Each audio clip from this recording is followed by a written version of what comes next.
భయ్యా, మండే రోజు లేట్గా లేజీగా ఆఫీస్లో అడుగు పెట్టా భయ్యా. కట్ చేసి చూస్తే పోడియం దగ్గర జాతర. ఏంటా అని చూస్తే మన క్యాప్జమ్ని మండే సింగింగ్ ఈవెంట్. సరే ఒక 10 minutes అలా చూసి వెళ్దామని ఫిక్స్ అయ్యా. అంతే, ఒక పిల్ల స్టేజ్ పైకి వచ్చింది భయ్యా.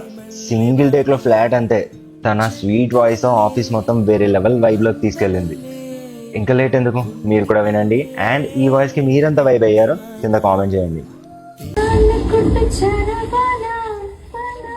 ఎన్నాళ్ళందకుంటావి పైన చుట్టాలు